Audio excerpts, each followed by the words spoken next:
Hey there, guys. All right, today we are on to week 97 of World War II, July 4th, 1941. Wehrmacht one-third of the way to Moscow. We got another long video. I just noticed the skeletons. Oh, you can't see them because my webcam's covering it, but there are skeletons behind my face, behind my body. And they are in interesting poses, kind of goofy. Anyways, let's dive in. Wait, five? Five? Now that can't be right. Wait. Right. Yeah, well, how about that? You're right, yeah. Well, somebody's really angry with Stalin. Uh-huh. I don't know what you could be referencing here yet, though. July 4th, 1941.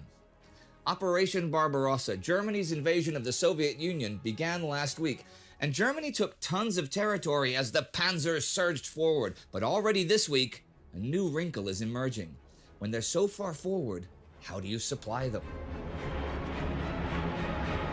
Thoughts and prayers? I'm Indy Nidell. This is World War II.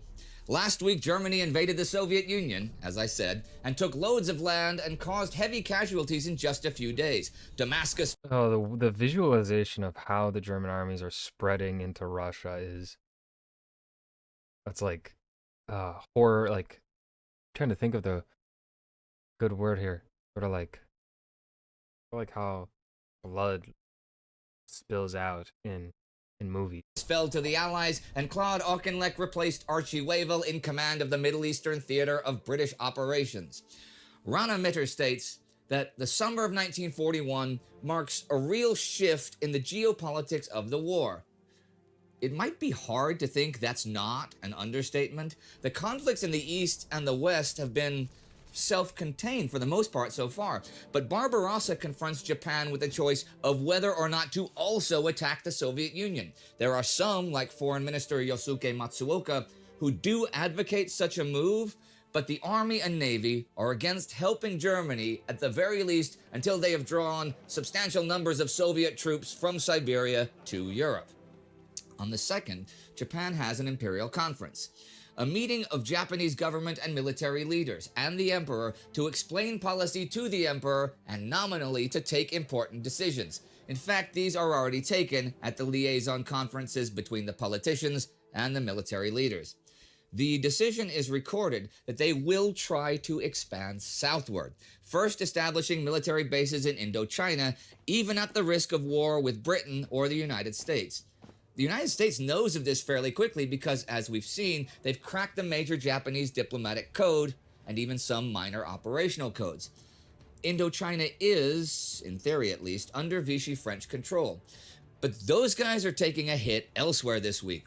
On the 1st, the Hab Force wins the Battle of Palmyra. The British mechanized cavalry have a sharp battle with the Vichy forces, who retreat, but then find themselves boxed in a valley.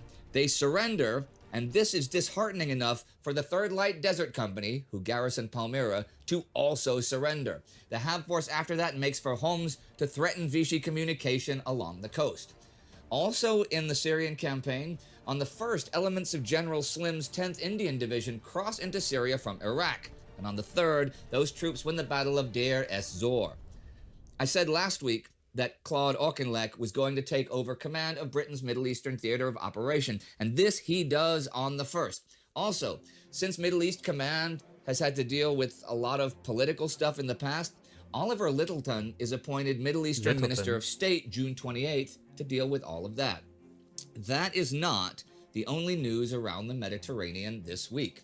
The Australians lose their first warship of the war this week to enemy action when German dive bombers sink the Water Hen off Sidi Barrani as it makes its way to Tobruk with supplies for the men under siege.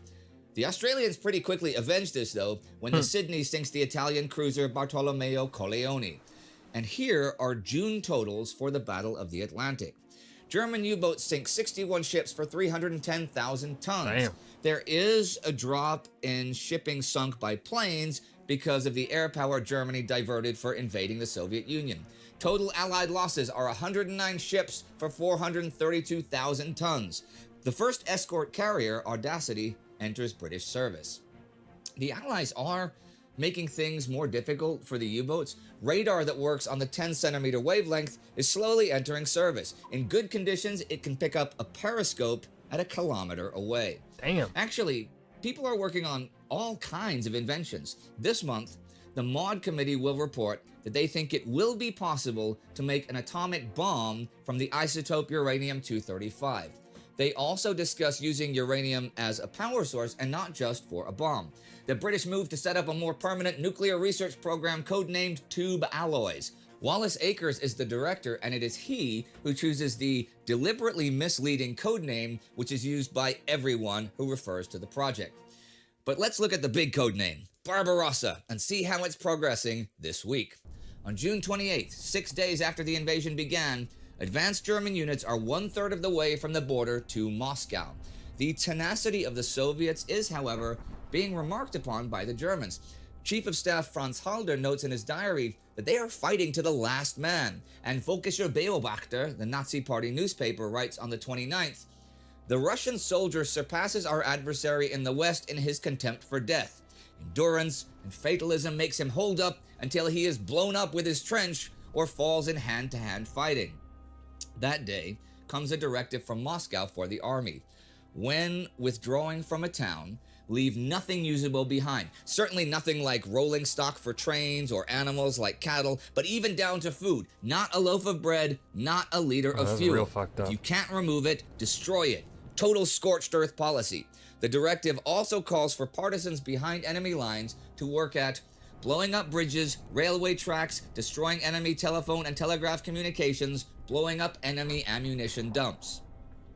Posters of the German deserter Alfred Liskov, who, as we saw, warned the Soviets of the impending attack a day before it happened, are put up around Leningrad with the caption, "A mood of depression rules among German soldiers." Good use of In the propaganda there, field, Soviet the Union. Germans are closing the Bialystok-Minsk cauldron with well over 300,000 Red Army troops encircled within. Sources differ on exact numbers.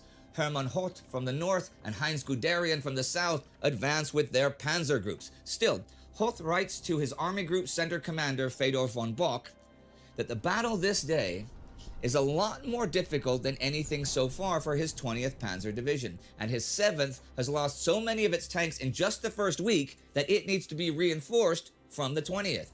And Guderian has had to divert a mechanized division to Gunther von Kluge's 4th Army that's following behind him to contain the cauldron and secure the rear, and he does not like this. Guderian and Kluge have a strong personal dislike for each other, but even beyond that, the distance between Guderian's 2nd Panzer Group and the 4th Army is already such that it's going to be a real chore for Kluge to secure Guderian's supply lines stretched out in front of him for endless kilometers. So we're really seeing the problems created by two overall army speeds, one on wheels and one on foot or maybe horse. Bock is also accusing Kluge of stalling. When Guderian also has to send his 10th Panzer Division to Kluge, he's even less happy, but that pales in comparison to how he feels about the possibility that both panzer groups may soon be put under Kluge's command. David Stehl notes that the problems here are not about prestige, but a fundamental difference in strategy and operations. Kluge wants to close the pocket as tightly as possible to take the most prisoners. Guderian wants to keep up the rapid spearhead advance and move to the next objective to keep the enemy off balance. You can't do both. Halder is adamant that Army Group Center's first objective is Minsk, but he wants to already send panzers forward towards the Dwina and the Dnieper. On the 29th, he writes for the first time in his diary what he said and hinted at for months, that his objective for Army Group Center is Moscow. On the 30th, though, Adolf Hitler explains how he wants a move towards Leningrad and the Baltics, and only after taking Leningrad's industry should they launch an attack against Moscow. Hitler's also worried that they're overextending at Bobruisk. I think Hitler's plan is the better one.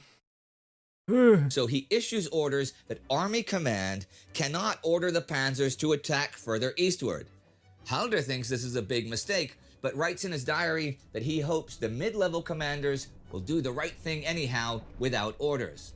They close the Minsk pocket the 29th, but it's anything but tightly sealed, and huge numbers of Red Army troops simply marched through the gaps in the German lines.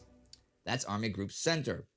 We saw last week that Erich von Manstein's panzers in the north are stopped, waiting for their infantry to catch up. And in the south, the going is slow in general against well-organized and well-led Red Army units.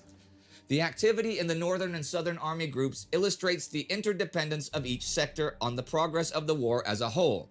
Even in this initial period of the war, the inability of the armies to maintain contact between neighboring units simultaneously, pacify the rear areas, and provide infantry support to the panzer spearheads speaks strongly of the army's overextension, which was already becoming apparent. Stahel actually has a few good observations of this week of the offensive, and I like his conclusion about the Minsk operation. While there can be no doubt that the encirclement of Pavlov's Western Front represented a calamity for the Red Army, it was by no means the one-sided victory commonly portrayed. The southern flank of the pocket hemorrhaged like an open wound for the Germans. In addition, merely creating the vast pocket taxed German strength considerably.